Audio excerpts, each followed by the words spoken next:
السلام علیکم فرینڈز، آج ہم ایک ویڈیو کا ریویو کرنے جا رہے ہیں۔ اگر آپ کو یہ ویڈیو اچھی لگے تو آپ اس ویڈیو کو لائک ضرور کیجئے گا اور صدقہ جاریہ سمجھتے ہوئے اس ویڈیو کو دوسروں تک شیئر ضرور کیجئے گا تاکہ آپ لوگ بھی اس کار خیر میں حصہ لے سکیں۔ تو چلیں ہم اپنی ویڈیو کا آغاز کرتے ہیں۔ بڑی علامتیں جو کہ بالکل خرق عادت کے انداز میں ہوگی، جن کا معاملہ جو ہے وہ آپ کے ناپ تول میں نہیں آ سکتا، آپ کی کیمسٹری فزکس اس کا جو ہے وہ نہیں کر سکتی، ادراک ہوگا یہ قیامت کی۔ ان میں نمبر 1 کیا ہے؟ ایک بہت بڑا دھواں آئے گا، پوری دنیا کو لپیٹے گا۔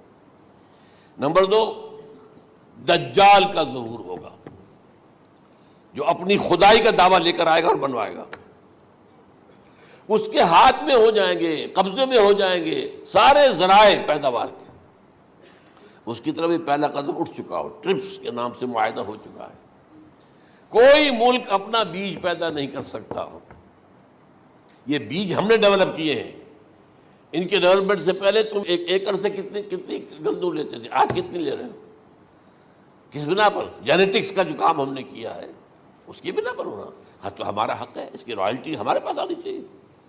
لہذا صرف ان اداروں سے، ملٹی نیشنل سے خریدا جائے گا بیج، اور بیج بھی وہ دیں گے وہ کہ جس سے جو فصل اگے گی وہ بیج نہیں لا سکتی، وہ بیج کا کام نہیں کر سکتی۔ جیسے آپ کو معلوم ہے کہ آپ کے ہاں جو گوشت کھایا جاتا ہے مرغے کا، تو مرغا وہ جو ہے اس میں مرغا ہو یا مرغی ہو، اس کے اندر کوئی وہ کیفیت ہی نہیں ہے۔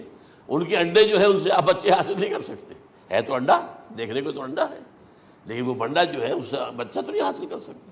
ایسے ہی وہ گندم کا بیج دیں گے، نظر آئے گی گندم، لیکن اس کے اندر وہ صلاحیت نہیں ہے کہ اس سے جو فصل اگے گی اس کا نتیجہ جو ہے وہ بھی آپ لے سکیں۔ یہ ہونا ہے، اللہ جانے، قدم اٹھ رہے ہیں ادھر۔ پھر یہ ہے کہ دابۃ الارض، زمین سے ایک حیوان نمودار ہوگا، زمین شق ہوگی۔ ابھی میں کہہ رہا ہوں خرق عادت ہے، یہ چیزیں وہ نہیں ہیں جو ہماری کسی حساب کتاب میں جو باتیں پہلے آئی ہیں وہ تو حساب کتاب میں آ رہی ہیں، ساری سمجھ میں آ رہی ہیں، ساری چیزیں مشاہدہ ان کا ہو رہا ہے۔ لیکن یہ ہے کہ دابۃ الارض، یہ کہتے ہیں کہ کوہ صفا، اس میں تو نہیں ہے حدیث میں، کوہ صفا پھٹے گا اور اس میں سے ایک حیوان دابہ وہ ظاہر ہوگا، تو اسی لیے فرمایا ہے وَإِذَا وَقَعَ الْقَوْلُ عَلَيْهِمْ أَخْرَجْنَا لَهُمْ دَابَّةً مِّنَ الْأَرْضِ تُكَلِّمُهُمْ، تو ہم اندر سے پیٹ کے چیر کر زمین کے پیٹ کو ایک حیوان کو برآمد کریں گے جو انسانوں سے بات کرے گا، گفتگو کرے گا۔ نمبر 4، طلوع الشمس من المغرب، یہ بھی خرق عادت۔ سورج تو طلوع ہوتا ہے مشرق سے، غروب ہوتا ہے مغرب میں، لیکن اس وقت معاملہ الٹا ہو جائے، یعنی جو کائنات کے اندر جو گڑبڑ ہوگی کچھ سمجھ میں بات آتی ہے کہ یہ معاملہ جو ہے، یہ تو اس پورے سولر سسٹم کو اگر بدل دیتے ہیں تو مشرق مغرب ہو جانا، مغرب مشرق ہو جانا، یہ سمجھ میں آنے والی بات ہے۔ اس کے بعد ہے عیسیٰ ابن مریم کا نزول، جس کے بارے میں آج میں نے گفتگو کی ہے تفصیل سے۔ یہ نزول ہونا ہے، یہ علامات قیامت میں سے حضور نے بیان فرمایا ہے، اور قرآن مجید کی جو اصطلاحات ہیں اس کے حوالے سے میں نص قطعی جو ہے وہ میں آپ کے سامنے رکھ چکا ہوں۔ پھر یاجوج ماجوج کا ایک معاملہ ہے، یہ میں ابھی اس وقت زیادہ اس پر بات نہیں کر سکتا۔ حضرت عیسیٰ علیہ السلام کے نزول کے بعد 2 کام ہوں گے،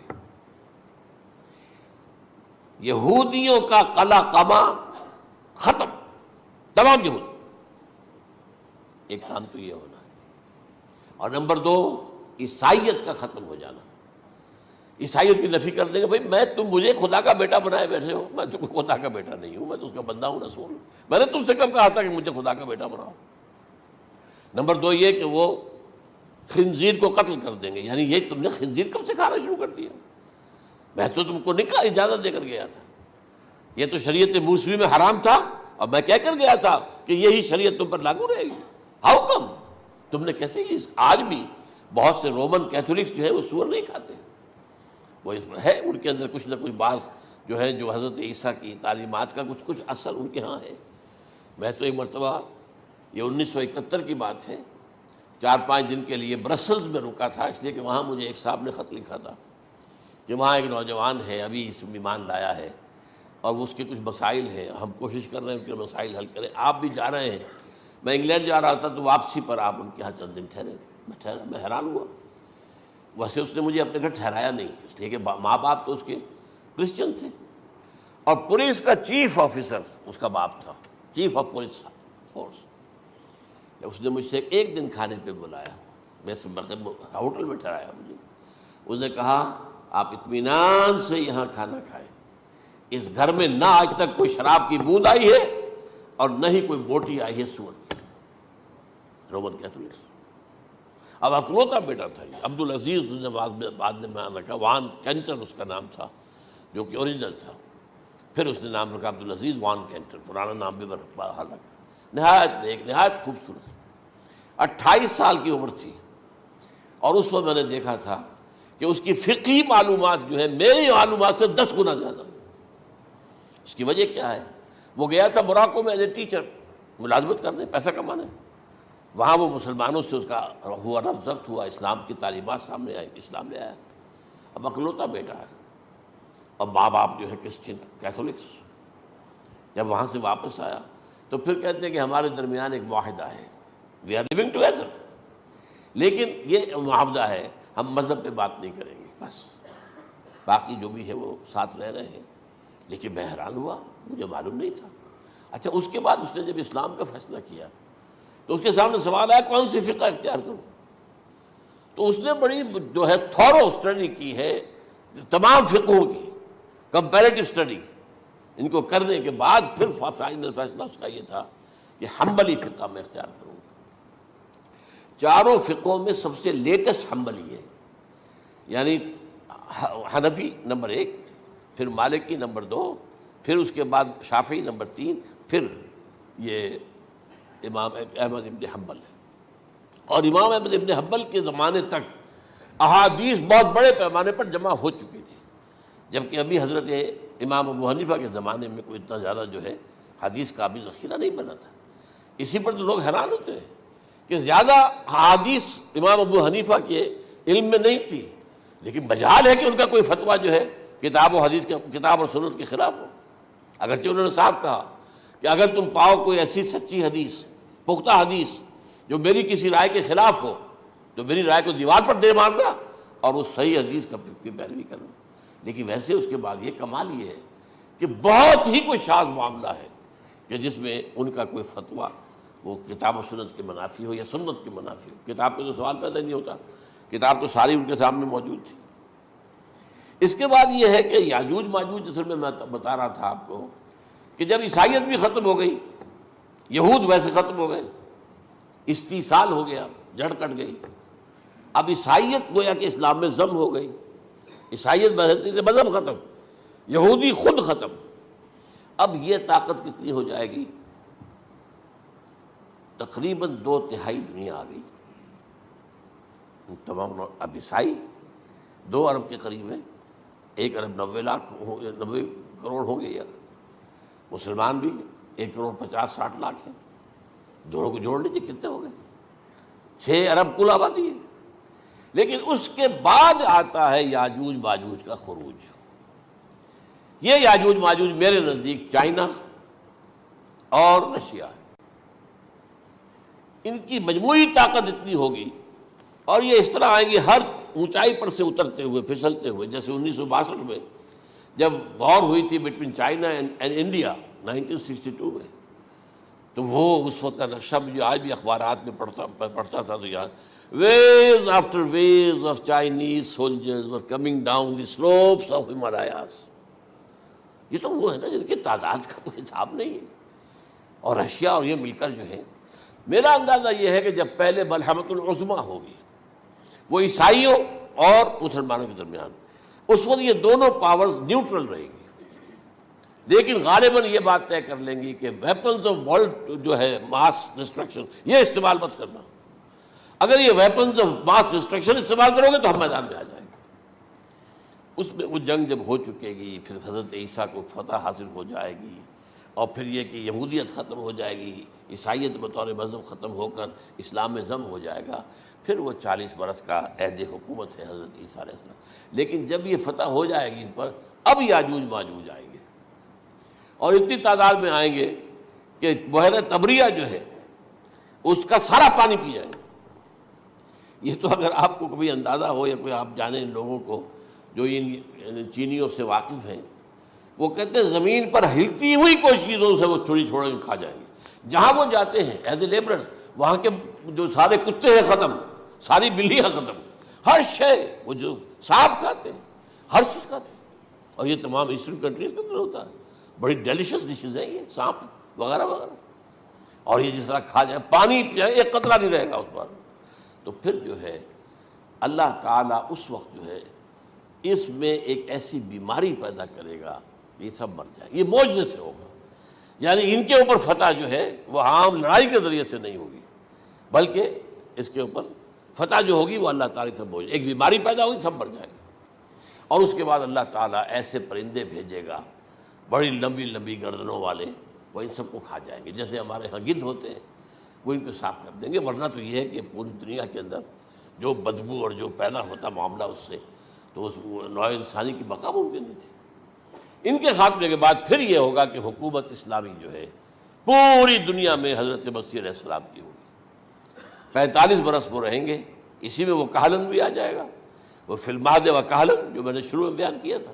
اسی میں پھر یہ ہے کہ وہ شادی بھی کریں گے، ان کی اولاد بھی ہوگی، اور پھر ان کا انتقال ہوگا تو حضرت حضور صلی اللہ علیہ وسلم کے حجرے میں، وہیں پر جہاں حضور اور ابو بکر اور عمر رضی اللہ تعالیٰ عنہم دفن ہیں، وہیں پہ ان کو دفن کیا جائے گا۔ اور قیامت کے دن حضور فرماتے ہیں کہ میں اور یہ تینوں ساتھ نکلیں گے۔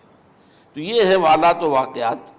بہرحال اس میں یہ ہے کہ یہ نوٹ کر لیجئے کہ جہاں تک ہمارے ہاں آج کل کا معاملہ ہے، میرے نزدیک میں یہ کہنے پر مجبور ہوں، جو رفع و نزول مسیح کو نہیں مانتا وہ کم سے کم منکر حدیث ضرور ہے۔ میں اس سے کم کا فتویٰ نہیں دے سکتا۔ اب یہ ہے کہ جو لوگ مہدی کو نہیں مانتے ان کا معاملہ میں مختلف سمجھتا ہوں، چند منٹ لے رہا ہوں آپ کے، اور اس لیے کہ ان کی حدیثیں صحیحین میں نہیں ہیں، بخاری مسلم میں نہیں، اور یہ کہ بہرحال ان کا معاملہ جو ہے وہ ایسا نہیں ہے حضرت عیسیٰ کا۔ حضرت عیسیٰ کے آنے کا جو کچھ ہوگا وہ تو میں نے آپ کے سامنے بیان کر دیا، لیکن یہ ہے کہ حضرت مہدی ہمارے نزدیک اس میں خرق عادت کوئی ہے ہی نہیں۔ جیسے ہر صدی کے مجدد ہوتے ہیں، آخری صدی کے مجدد وہ ہوں گے، اور میرے نزدیک یہی آخری صدی ہے، اور اسی میں حضرت مہدی کا ظہور ہو جانا۔ سعودی عرب میں کوئی خانہ جنگی ہوگی کسی بادشاہ کے انتقال پر، اور پھر اس وقت یہ ظاہر ہوں گے، اس وقت ملک کے حالات کو سنبھالنے کے لیے لوگ ان کو زبردستی نکالیں گے، چھپے ہوئے ہوں گے ایک گھر میں۔ یہ حضرت ام سلمہ رضی اللہ تعالی عنہ کی روایت ہے کہ ایک بادشاہ کے انتقال پر یہ خانہ جنگی ہو جائے گی، اور ایک شخص مدینے سے بھاگ کر مکے میں چھپ جائے گا۔